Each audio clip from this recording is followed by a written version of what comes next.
Hey, my friends, we will be right back to the show. But I have a question for you. Are you struggling with the impact of childhood trauma? Well, know that you're not alone. I'm here to let you know that I'm starting a brand new weekly coaching group that includes a year of life coaching, accountability, support, habit and goal setting, and more. I'm starting a waitlist for the group right now, and I'm only taking a handful of people. And I'll let you know that through this personalized coaching, we'll work together to help you understand how your childhood trauma has shaped your beliefs, behaviors, emotions, and will help you create a roadmap for healing and growth. Right now, you can schedule an absolutely free coaching session with me and get put on the wait list if you go to thinkunbroken.com. My friends, it's your time to turn your trauma into triumph, breakdowns into breakthroughs, and become the hero of your own story. And I'm here to support you in doing that. Just go to thinkunbroken.com to register for a free coaching call with me and to get put on the wait list for the brand new weekly coaching program. Hey, my friends, we will be right back to the show. But I have a question for you. Are you struggling with the impact of childhood trauma? Well, know that you're not alone.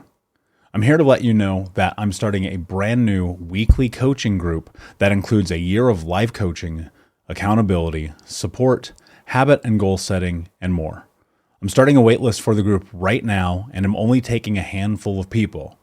And I'll let you know that through this personalized coaching, we'll work together to help you understand how your childhood trauma has shaped your beliefs, behaviors, emotions, and will help you create a roadmap for healing and growth. Right now, you can schedule an absolutely free coaching session with me and get put on the wait list if you go to thinkunbroken.com. My friends, it's your time to turn your trauma into triumph, breakdowns into breakthroughs, and become the hero of your own story.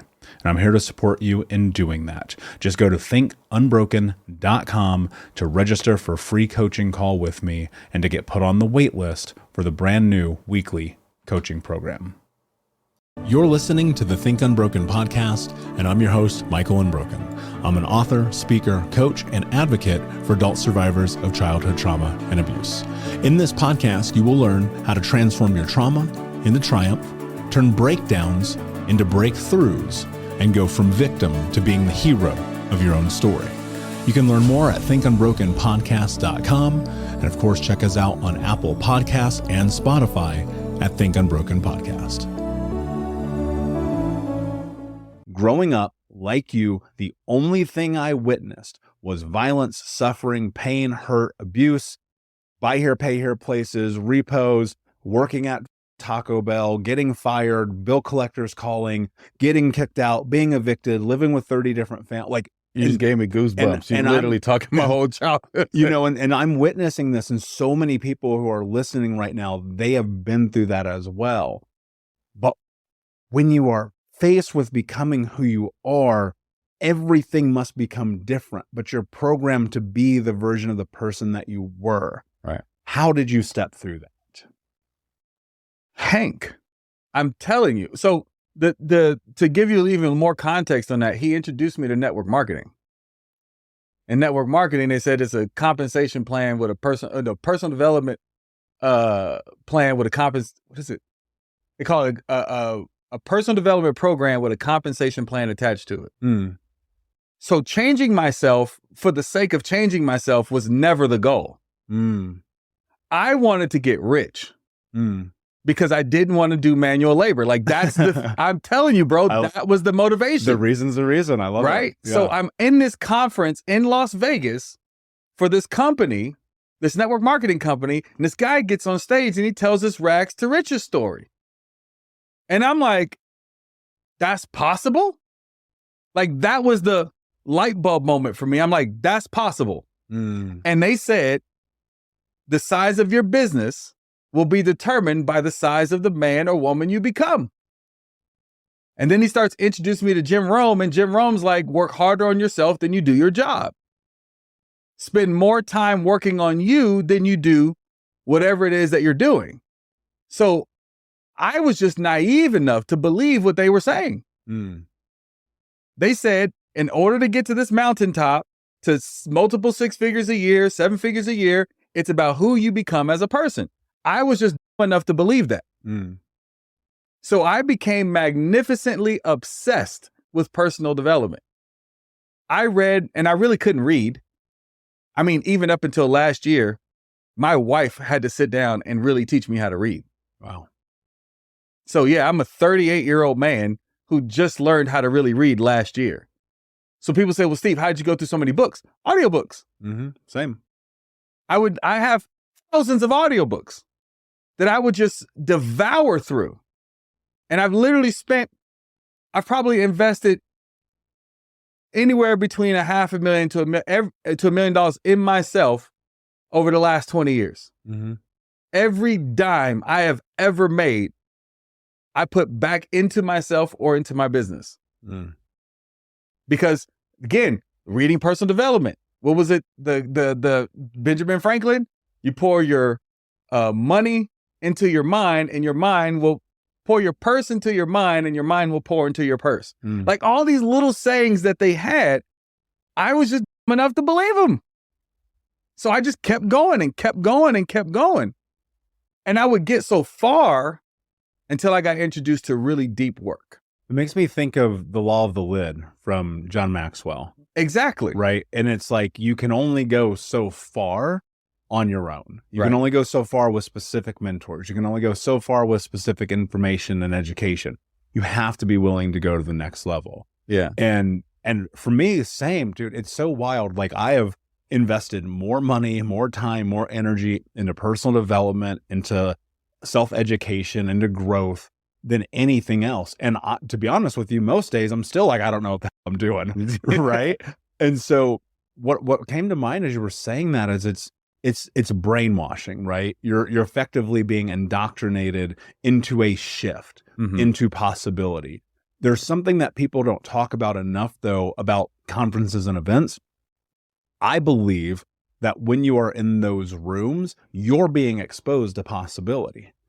People who hesitate, they're like, I don't want to spend $97. I'm like, that'll be the worst decision you've ever made in your life. You don't want to spend $1,000. Okay, I get that. That's a scary amount. But what if I told you could turn that into 100,000? Right. You don't want to spend 10,000. Well, now you're just crazy. Why would you not want to spend 10,000? Right. Right. If somebody sat across from me, Steve, when I was 14, and they said that one day you're going to be sitting across from a guy like you, but the only way that I'll ever be sitting across from that guy like you is I'm going to have to invest in myself. I'd be like, go f yourself. Did we just have to invest $1 million in ourselves to meet each other? Basically. But it's so true, because like, if you're unwilling, nothing changes. Right. And like, thank God you have a Hank, but there's a lot of people who don't. Right. And I fear that for a lot of people hearing this, they'll go, well, I don't have a Hank. I 100,000% disagree with you on that. Please, let's go. Because Think Unbroken is their Hank. You are millions of other people's Hank. That's a good point. Yeah. I factor that. I guess in my mind, I was thinking like the physical representation of the Hank in the courtroom. It wasn't Hank's physical presence. It was his constant. Hank never allowed me to hold a small thought about myself.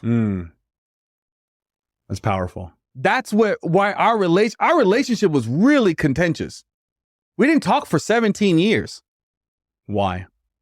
Because I was that little pissed off kid that this guy's trying to manipulate me, this, that, and the other. But it really was, he would never allow me to hold a small thought about myself. And I didn't know how to take that. Because it's scary. Absolutely. Okay, so here's an interesting question. What is it like for you to love yourself? To never hold a small thought about me. What is that feeling? And the reason I'm asking this question is because I think from an analytical perspective, we can say that, right? But what does it feel like? Because I know I'm going to put words in your mouth. I try to never do this, but like, I'm basically talking to myself right now. I have the feeling that you were probably an to yourself for a long time. Oh, yeah, for sure. And so I'm trying to understand what it's like to not be that anymore. The true honest word is grace. It's just grace. It's not feeling like I'm supposed to be anywhere. That every day is new, and it's not just the same old every day. Mm-hmm. Every day is new, and every day is an opportunity for me to choose who I want to be. Mm-hmm. When I started to really understand be, do, have, because that's a concept in personal development, but most people don't probably recognize that is the most important concept ever written, ever. Let's break that down. What is it? So, who you're being determines what you do, and what you do determines what you have. Well, the way most people approach it is, if I have it, then I'll be it, then I'll do it. Or if I have it, then I'll do it, then I'll be it. Or if I do it, then I'll have it, then I'll be it. Right? Or if I do it, then I'll be it, then I'll have it. And it's always the effect trying to change the cause. But being is the cause. Right? So for instance, if I were to say, I am a runner, what do runners do? They run. If I am a boxer, what do boxers do? They box. Well, if I say I am a meat eater, I'm a carnivore, but I'm going on this vegetable diet. That creates cognitive dissonance with your self-image. And your brain doesn't like to be in that confused cognitive dissonant state. Right. And a confused mind will always fail. Absolutely. And so before you know it, you're stuffing meat in your mouth again, and you have no idea why. That's because you tried to do something outside of your self-image. And your brain will always correct that. So we have to change how we see ourselves in order to change what we do permanently. There are 6 levels to change. First one's environmental, second one's emotional, third one's physiological, fourth one's behavioral.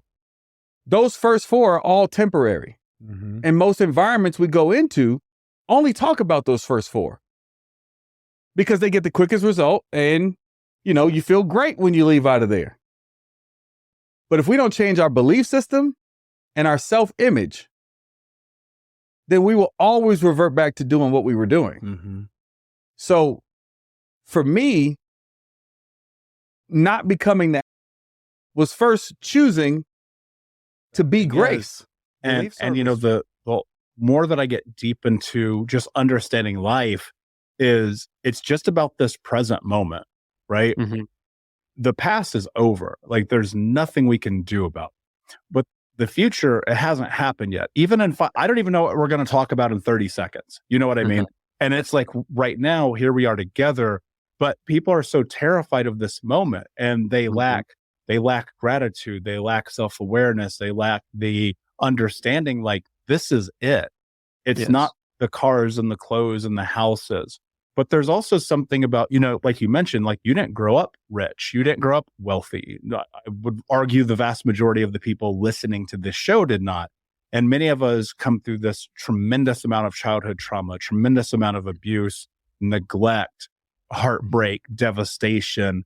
And it's like, yes, you feel the fear, you feel the pain, you feel the need to create change, but so many people still often will not. What do you think is one of the first things that people need to do to face their fear? Yes, this is such a great question, because anytime we start feeling something difficult, the human nature is to escape. Okay? And everybody has different escapes. Maybe somebody start feeling fear, they go on social media. Somebody start feeling fear, they go play sport. Somebody start feeling fear, instead of facing the fear, he will go to watch Netflix. So the human tendency is to escape the moment. The human tendency is, okay, this situation triggered fear. I don't want to feel it. So let me do something else. Let me distract myself so I don't need to kind of sit with it. But almost the biggest thing I can share with the listeners is I urge you to sit with the feeling, because it seems so scary. It seems so scary, but the moment you sit with it, it's like a crying baby. All it wants is attention. And once you give it the attention, it stops crying. And that's the easiest metaphor I can give. So almost when I start feeling fear, I start feeling overwhelmed, I start feeling stress, what I do, Michael, instead of escaping to Netflix as I did, even unfortunately to porn as I used to do, what I do instead is basically I just sit with it. And like I had a baby, I would just be breathing deeply into my belly. I would just kind of listen whatever is coming, whatever needs to be felt. I feel it. And almost sometimes after a minute, after 5 minutes, the feeling go away. And what comes is almost like a courage. And this is what I do now anytime I feel fear. And I urge you, everybody, to do that. And I tell people that if you fight fear, it will fight back. What you resist persists. So I want you make your fear friend, because fear is great. Like if you go to some strange alley in the evening, you better feel fear so you don't go there. But we have now 99% of our fears are irrational, meaning you are afraid what other people will think of you. You're afraid of getting no. You're afraid of losing something which is not even that important. So these are irrational fears. But I don't want to fight them because they will fight back. What I do instead, when I start feeling fear, I do what I described, plus I say these small sentence that always helps. And I just say, hey, fear, welcome back. And thank you for coming back. Thank you for protecting me. I know you have my best interest at heart and you just try to serve me. But this situation, I've got this. So just go sit on the bench and watch me, how I will pull it off. And even though it might sound funny, if you do it, I guarantee that you will pursue whatever it is with more confidence, with more courage than if you start escaping the fear and you won't kind of face it front off. Yeah, that level of discomfort that we feel is necessary for growth, right? And I think that we'd be hard pressed to sit here and give everybody the 5 steps, right? Because at this point, we're, over 600 episodes of this show. We've talked about all the ways someone's changed their life. What I'm curious about, and because I know your story, I want to go deeper into something, because you and I had this really fascinating conversation about heartbreak, right? And there is something about the journey of heartbreak and loss, especially in relationships, that can actually elicit a tremendous amount of fear in this way that keeps people stuck, where you're talking about 20 years later, they're still stuck. They haven't moved on. They haven't gone another date. They haven't pursued their dreams. They haven't pursued their ambitions. The pain of that moment of stuckness has produced so much fear that now they're paralyzed.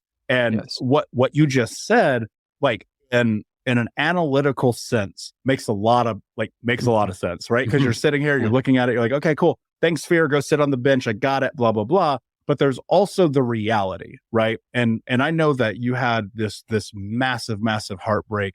And I want you to talk about that, because I think it's important, because I don't want people to perceive you as, oh, this guy faces his fear, so life is good. It's like, yes, and this dude's been through some also. Yes, 100%. Because I believe, as you said, Michael, so many people get caught up in the story, and you meet them 20 years later and they're still caught up in the story. And what I believe, the story gives them excuse from changing. Because yes, change is difficult. Change is scary. Why? Because it's unknown. Any change is unknown. And if we look at evolution, if I have 2 paths, one is known, one is unknown, of course I'm going to choose the known path, because that's less dangerous. So from evolution, change is always uncomfortable. Change is always scary. That's why people make excuses, or create, in this case, stories to excuse themselves from changing. So they use the old relationship, the old job, the old boss, the old trauma as an excuse from changing. And what was it for me was this. Imagine that I'm living 2,000 miles away from, back then, my girlfriend studying. So every time I'm leaving her to go back to university, I'm like seeing her crying. I want to cry. And I'm like, man, I want to make this business work so I can have this freedom to be with her, provide for her the life I want. So that was giving me fuel as well. So I'm working on my business. I'm consistent. I'm getting no after no after no after no. And then what started happening, I start getting yes. I start achieving my goals. I start becoming really, really close to my goals and I achieve them. And the moment I achieve my biggest goal, we break up. So in that moment, I know what could happen. In that moment, I could connect. The moment I get successful, something bad happens and I could sabotage my success. And now we wouldn't have this conversation because I would be in a very different position. So that was for me it was like such a challenge back then because I was pursuing something so badly to give or create a life for both of us. And the moment I hit it, we break. So in that moment, I was devastated. I was I felt the tendency. That was the words. I felt the tendency to sabotage it. I felt the tendency to stop doing the actions that made me successful. I stopped doing the behaviors or the habits that got me where I was. And I felt the tendency, and that was the moment that I had to make a decision that I need to change this. I cannot use the story. I cannot use the past to determine my future. And I know, Michael, if I didn't do certain things, I wouldn't be here today because I would probably feel so much sorry for myself, blame her or blame just circumstances. And as a result, I would be a victim and then I would be in different position. You had that experience in Vancouver, feeling like there's nothing else here for me. Most people stay. Dylan, the vast majority of people on planet Earth, and I'm talking about like 78%. This is a stat that I saw. I want to say it was the Huffington Post. Don't butcher me if I'm wrong, by the way, because it might be 70%. I don't know. But I am saying that the vast majority of all human beings live in this world right now within 10 miles of where they grew up. And I think to myself all the time, like there is something about the exploration of discovery and who you are by packing up your and walking into the unknown that's going to give you the ability to really find yourself. So I'm curious, how did you know you were reaching the ceiling in Vancouver? And then how did you know that you needed to make a different decision? We'll be right back to the show. But before we do, I want to tell you about today's sponsor, factormeals.com, where if you go to factormeals.com/unbroken50 and use the code unbroken50, you can get 50% off your first order. That's factormeals.com/unbroken50. If you're like me and you are a person who is busy trying to create a life, heal, work on their health, wealth, and relationships, and not to mention deal with the day-to-days of normal life, you do not have time to be going to the grocery store and trying to figure out what you're going to cook every single day of the week. In fact, one time I did the math and I realized I was spending over 15 hours a week at the grocery store and cooking. When I added Factor, I got to use that time for myself, for my family, for my friends, for my community, and for my business. And so if you're in the place where you need some more support in the kitchen, head to factormeals.com/unbroken50 and use the code unbroken50 to get 50% off. I was ready for more. Like there's like deep within myself, this yearning. It's like, there's something more I want for my life. And look, like there's a million things I could have done in Vancouver. But for some reason, I was drawn elsewhere. I started the business when I was in my third year of college. And that business, the nature of it was effectively traveling. So I was traveling around doing sales. And so I started the business and then, I basically was in a different city every weekend for the next 2 years. And the business actually became pretty successful quickly. So I just dropped out of college and I had 1 year left and I dropped out. And I said, my dad didn't talk to me. He's like, wow. He's like, dude, you're not going to be a dentist now? Like what's the future of the family business? And I was like, give me a year to become like financially independent. Then let's talk. And if not, I'll go back to school. Well, I didn't go back to school. Actually, I did go back. I went online to finish it off to make him happy. And then it took too much of my time. So I dropped out a second time. I figured I'd piss him off even again if I could. But it was that search for more, right? Deep within the fire inside me that was like, dude, I got to do something else. I did it. I found the vehicle. And then it just became like what you said is if you're not like moving for me, I believe the same thing. I hate to tell someone that I work with, like, move because like my mom, her heart was broken when I left. You know, and then like my family, I barely see them. Like they're getting older. You know, I've had one of my grandparents pass away during COVID that I didn't get to see, and all this stuff. It's like, but also this is my journey. This is my omens. This is my alchemist. But when you leave your situation, when I left my situation, all of a sudden the stories I was telling myself that were being reinforced by the people, my parents, my family, my friends, those all went away. And I'm not having these stories be reinforced because all of a sudden I'm have new stories that new people are telling me based on the new version of myself. See, I want to become someone new and someone better. Let me go create that somewhere else and then build a life where the people around me are reinforcing that. And then I can become that, right? It's a self-fulfilling prophecy.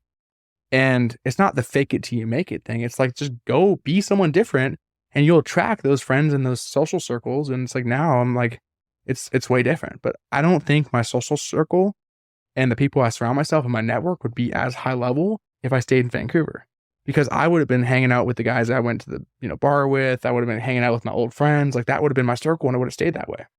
But when I came out here, all of a sudden I'm a high level person. I'm running businesses and I just find the people that were doing the same thing.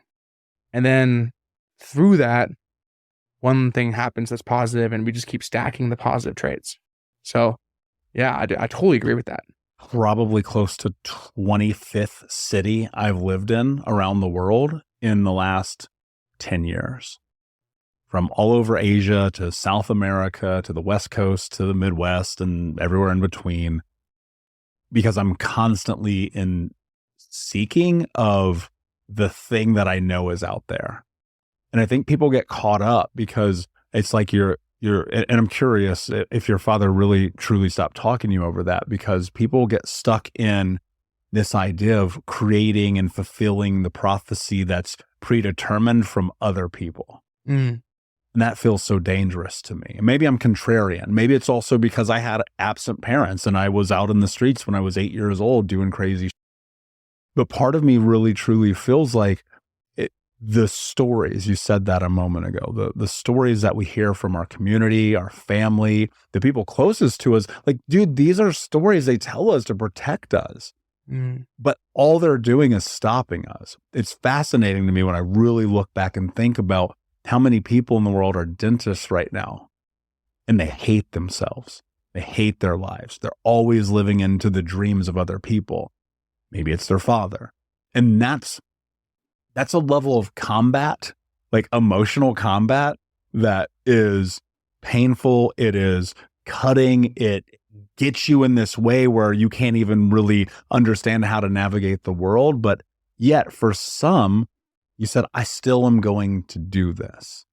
So I'm wondering, what was that like for you? Like navigating that experience, removing effectively the lineage, the family business, the legacy of your grandfather and so forth. Like, how do you navigate that as not only a man, but as a human being, to be like, this is where I'm going and I understand that you don't like it? Yeah. Well, my dad's amazing. We have, I would say him and I both think that we have a really strong relationship now, but did I have daddy issues? I mean, maybe. You know, like not, you know, I guess, dude, everyone has going on, but like, I was seeking for something and I wanted that from him, and he was seeking for something from me and he wanted that from me, and we just were out of alignment. And that was it. Not that either one of us was wrong. It was just like, he wanted the studious, you know, whatever. And I was like the opposite. So with that, I went and did my own thing. And then I went through a period of time where I was really trying to hone in on the relationship with my dad. It's like, how can I make this better and foster this connection? Because I know it's important. One of my mentors at the time, like literally my dad would send me a message and my instinct would be like, cool. And like my dad would send me like a nice little paragraph, whatever, explaining life and whatever's happening with the family. And he would sit there and he's like, no, dude, like write this. Like, and he would like, we put together like a better paragraph and send it, and my dad would engage. But what I saw is like, I was putting all this effort to try to build this relationship with him, and it wasn't working until something changed. And what changed was I said, let me just live my life. Let me live for me. Let me be my best self. and live in my joy. And I accepted my dad is doing his thing, and I can't change that. He can't change me. Well, about 12 months later, I heard through proxy from someone else that my dad had told some of the people at his office. He said, in my next life, I want to be Dylan. Because what had happened is I was living my journey. I was happy. I was doing what I wanted to do, not what I was told through the system. And all of a sudden, my dad looks at me and he's beyond proud. In fact, he's some element of envious of like me going on my journey. And I know there's things. Had my dad not gone the path of being a dentist, like I probably wouldn't be here right now. But he would be doing something that he really loved. Dentists have the number one rate of suicide in professions, which is crazy. But now it's like he looks at me as a spark of inspiration. He came down here to visit me, my mom and my dad, a few months back, and I had a book by a friend of mine, John Gordon. It's called Power. What was it? I think it was Positive Thinking. He's written like 50 books. We've had John on. He's incredible. Okay, cool. Yeah. So him and his wife Catherine are awesome. And Catherine actually sent me the books. And it was sitting there, and my dad just picked it up. Was like, oh, this is cool. And he read through it, finished it in like a day. And his whole thing is like, every time he's faced with the situation, he's like, he literally told me this. He's like, he thinks, how would Dylan handle it? Because he sees me as a light of optimism and positivity when he has more pessimism or realism, you know? But yeah, and that's pretty cool. When you go back and you look at those moments and those experiences of not wanting to do it, falling under the peer pressure, like, was this pressure from your father too? Or was it just the community and you felt like, man, I want to live into being this thing that maybe you didn't see, but other people saw in you?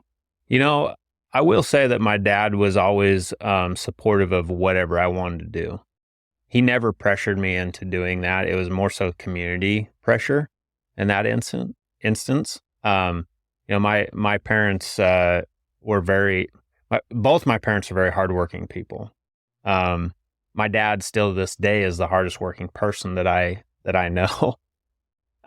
With that being said, I feel like he can work smarter in some instances, Sure. you know? And so that's where it's coming full circle, is I'm able to learn this stuff from my entrepreneurship and like the connections that I've made to kind of relay the message to him of how to make things easier in his older age. But at that point in time, you know, my parents were willing to do whatever it took. You know, I played baseball, I played football, you know, played a little bit of basketball, and they were willing to take me anywhere I wanted to go. But it's like, you know, we had limited funds to do that.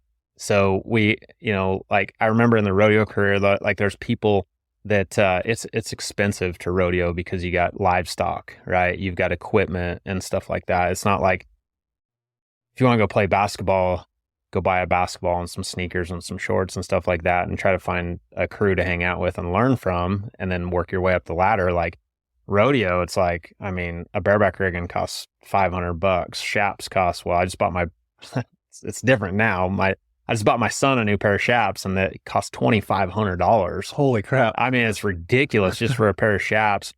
A vest is $500. Like and the stuff that try to like keep them somewhat safe. Yeah. It's like stuff that you need, but they were willing to do whatever it took, you know? I remember when I was rodeoing, I was 13 years old and I was at a rodeo in Shoshone, Idaho that my parents took me to. And, I actually got hurt I wasn't riding bulls yet or anything. I was riding steers and they had some wild steers there and I actually got bucked off and the steer hit me with his head in the side when I was coming off and I broke.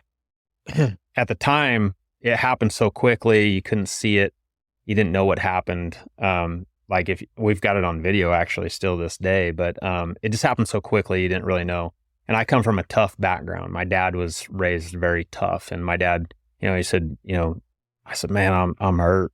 And he says, well, toughen up. He says, you got a couple more events to work today. He's like, gather your stuff up, let's go. And I was on the back of the buck and chutes and I couldn't get my air and I was man, I had the worst side ache I've ever had in my life. And I put my gear away. I mean, I'm 13 years old, right? I'm putting my gear away and you know, it just felt like I could not get my air. And like, I'm starting to feel dizzy and I was afraid to tell my dad that I didn't want to do any more events. Like I'm done for the day. And, you know, my dad was raised tough. And so immediately that background of his was coming through with me a little bit. I think with every generation, it gets a little lighter, you know, they lighten up a little bit, but he was still raised very tough. So I was getting some of that too.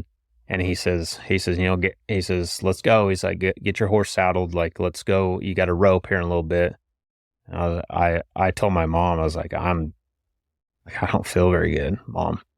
And she ended up having a conversation with my dad and there's a little fight, you know, like Mama Bear was like telling Dad, like, no, it's done. Like, let's go home.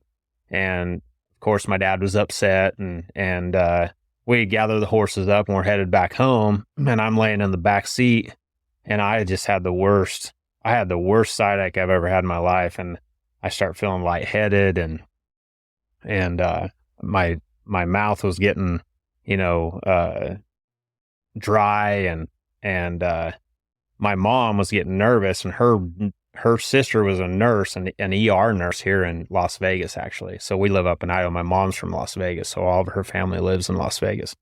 She called her sister on the way back to our house and told her what happened and kind of telling the symptoms of what was going on. And she says, you need to get him to the hospital immediately. And she says, what does he look like? And my dad and my mom looked in the back seat and I was just pale as I could be. My eyes were rolling back in my head and I was about to pass out and they took me to the ER and I had broke 3 ribs and I'd run one of my ribs through my spleen and completely ruptured my spleen and I was bleeding out internally. Holy. Yeah. And I like the doctors immediately toughen up, man. Yeah. Well, and that's just the way I was raised. That's the way we was all raised, you know, in that area. And so, the doctor said, man, if you'd been here 30 minutes later, he had been dead. Like he had lost so much blood that it was just, you know, so from a young age, like I started gaining that pain threshold, you know, and that grit, you know, and, I spent a week in the hospital there and, they took half my spleen out. On the other note, they were going to take my whole spleen out, but my parents, my dad was the one that, started the company that I'm in right now, and it's a health business. My grandma was a naturopath for people. And so he always questioned the doctors when everything was going on, you know, and they were going to take my whole spleen out. And my dad actually started asking the questions and he says, well, what if you just took the half out that was damaged? Would the other half still work? And they're like, well, yeah, I guess it would. And so he ended up actually saving the half that the doctors were going to take out. So fortunate, I was glad that my dad was there to actually, you know, have the balls to question the doctors on this deal because they were going to take my whole spleen out. But now I still have a half a spleen, which actually works as good as my whole spleen. Yeah.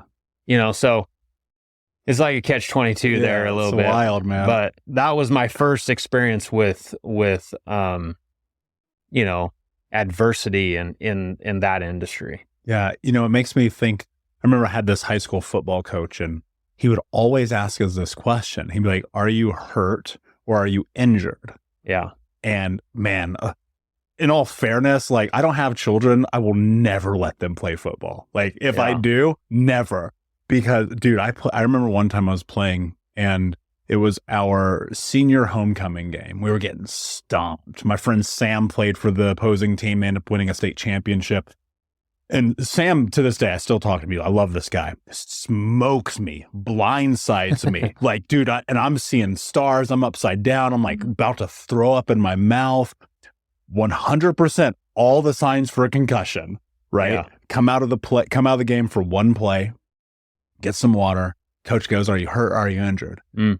I go, I don't even know what day it is, dude. What are you talking about? Yeah. And we go right back into the game. I finished that game. And I mean, who knows how many injuries, concussions, broken fingers, broken feet, toes, the whole nine. And it's like, there's interesting you say it, because there's something about that. I don't know what it is, but there's something about having that grit to tough through that physical pain that it changes you.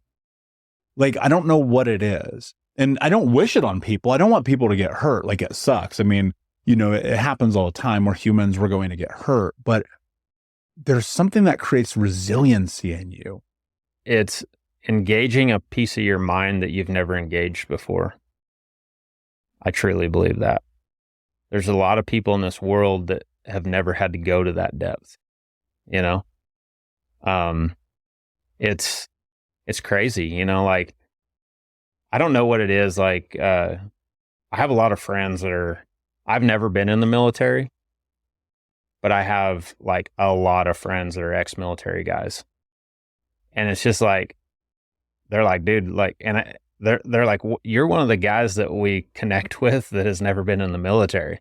And I think it's some of the same mindset, is because like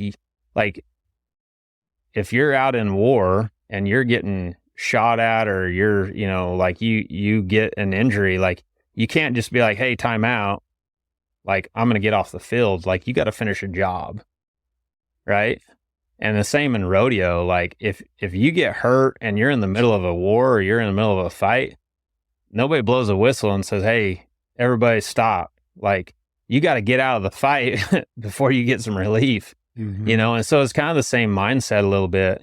But that was one of the first things that sculpted me, I had in high school, I was riding bucking horses, and I had a horse throw me past my rigging and broke my wrist off, and my hand didn't come out of my rigging, and wrapped my arm around my rigging, and I was stuck to him. Is the rigging the thing you hold on to? Like, you put your hand underneath it? Yeah. So, and they're fitted to our hands.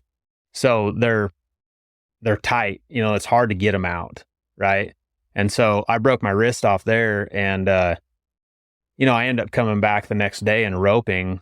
I had a cast on, and I put the reins, my horse's reins, through the crotch of my arm, and come back, and I just figured it out. I was like, man, I'm not going to not rope. I can't ride bucking horses, but I'm going to rope. Yeah. And it's just that mindset of like figuring stuff out.